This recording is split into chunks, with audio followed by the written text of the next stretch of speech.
नमस्कार दोस्तों, मैं डॉक्टर उन्मेष चक्रवर्ती आज आपसे रनिंग के विषय में बातचीत करना चाहता हूँ। तो देखिए, दौड़ना लगता है कि बहुत एक अच्छा एक्सरसाइज है, लेकिन there are lot of questions कि क्या रनिंग एक पर्टिकुलर एज तक ही ठीक है, रनिंग कहाँ करना चाहिए, ग्राउंड में, कंक्रीट या मतलब रोड पे या जिम में, ट्रेडमिल में, क्या इससे पैर, घुटने या स्पाइन में कोई इंजरी तो नहीं होगी, कितनी रनिंग करनी चाहिए, कैसे ट्रेन होना चाहिए।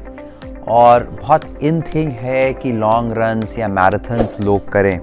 सो how important is running as an exercise, और रनिंग के क्या फ़ायदे और क्या नुकसान हो सकते हैं। So let's start from the beginning. देखिए, running is a rigorous cardio exercise. मतलब अगर आप प्रॉपर रन कर रहे हैं, 8-9 किलोमीटर पर आवर के स्पीड के ऊपर रन कर रहे हैं और लॉन्ग ड्यूरेशन तक रन कर रहे हैं, आधे घंटे से ऊपर, 1, 2, 3, 4 घंटे, तो it needs a lot of training. So for an average person अगर किसी को रनिंग स्टार्ट करना है तो he has to be trained. और बेटर ये है कि आप कोई अगर पहले से कोई रनिंग कर रहा हो, उसके गाइडेंस में आप रनिंग स्टार्ट करें। तो let's break it down into small parts. So पहले रनिंग कहाँ करना चाहिए, किसे करना चाहिए, किस समय और किस तरह करना चाहिए। So first and very important thing is कि क्या आपको कोई और डिसऑर्डर, कोई और डिजीज़ तो नहीं है। अगर आपको आर्थराइटिस है, बैक पेन है, नी पेन है, so you must first consult an orthopaedic surgeon to decide and he will guide you कि is running good for you or not. अगर you are fit and healthy, the next important thing, आपका weight कितना है। देखिए, अगर आप obese हैं, so again you need to take a guidance, because with obesity running can cause injuries. Number 3, क्या आप रेगुलर एक्सरसाइज वर्कआउट करते हैं। ऐसा तो नहीं कि पिछले 5 साल में आप कभी एक्सरसाइज वर्कआउट नहीं किए और सीधे आप 5 किलोमीटर या 10 किलोमीटर रन करने पहुंच गए। So again that is not a very good thing. So to begin with, अगर आप रनिंग स्टार्ट कर रहे हैं तो इट शुड बी ग्रेजुअल।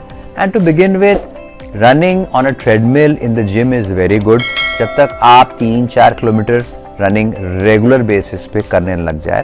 क्योंकि ट्रेडमिल पे होता क्या है कि आप अपना स्पीड, प्रोग्रेस, किस ड्यूरेशन पे दौड़ पा रहे हैं, कितना स्पीड कवर कर पा रहे हैं, वो सब कुछ बहुत ही कंट्रोल्ड होता है। Once you get the hang of running and you know how to run, at least 2-3 महीने करने के बाद, then you can go for longer runs. तो जहाँ तक बात आती है रनिंग कहाँ करना चाहिए, तो ऑब्वियसली लॉन्ग रन्स के लिए ओपन स्पेसेस, ग्राउंड्स या रोड्स आर बेटर, क्योंकि 1 घंटा 1.5 घंटा कोई भी ट्रेडमिल पे रन नहीं कर सकता। It is very boring. और उसमें कुछ और भी डिटेल्स होते हैं कि अगर आप ओपन में रन कर रहे हैं तो अपने स्टैमिना के हिसाब से अपना रनिंग स्पीड घटा या बढ़ा सकते हैं, जिस केस में आप डिस्टेंसेस भी ज़्यादा कवर कर सकते हैं और इंजरीज के चांसेस भी कम होते हैं। So if you are planning to run long more then 5 kilometres और 10 kilometres in a day, so open spaces, open stretches, ground या रोड इज़ वेरी गुड। अब आप चाहे ग्राउंड पे रन करें, चाहे आप कंक्रीट पे या फिर रोड पे रन करें या ट्रेडमिल पे रन करें, the running shoes must be new and proper running shoes. देखिए, रनिंग शूज़ थोड़े अलग होते हैं as compare to shoes for other sports. जैसे football, cricket, volleyball, basketball, badminton के अलग शूज़ आते हैं, रनिंग के स्पेसिफिक शूज़ आते हैं।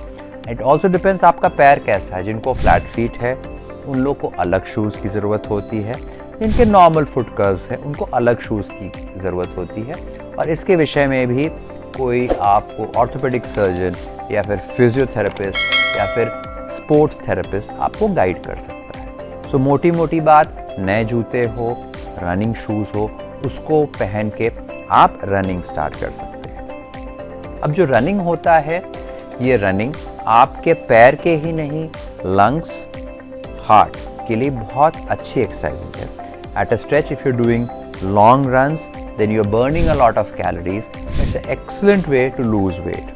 But again, ये ध्यान देना ज़रूरी है कि रनिंग करने से पहले और रनिंग करने के बाद एक तो आप प्रॉपरली हाइड्रेटेड हो। You must take plenty of liquids before and after running और जिन लोग लंबे रन्स करते हैं वो तो अपने साथ सिपर बॉटल्स भी कैरी करते हैं, जिससे कि बीच बीच में अपने आप को हाइड्रेट करते रहे। दूसरी चीज़, रनिंग ख़त्म होने के बाद थोड़ा सा स्ट्रेचिंग एंड कूल डाउन बहुत ज़रूरी है, जिससे कि थाई और काफ के जो मसल्स जो सोर हो जाते हैं वो प्रॉपरली रिलैक्स्ड हो।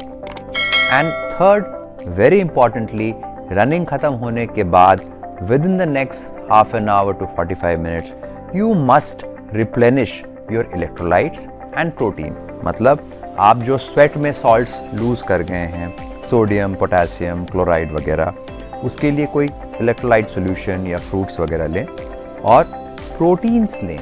अगर आप प्रोटीन्स नहीं लेते हैं in the next 45 minutes to 1 hour, तो क्या होता है, आपके जो मसल बल्क है उसमें से प्रोटीन ब्रेक डाउन हो। So to summarise, number 1, good shoes are very very important.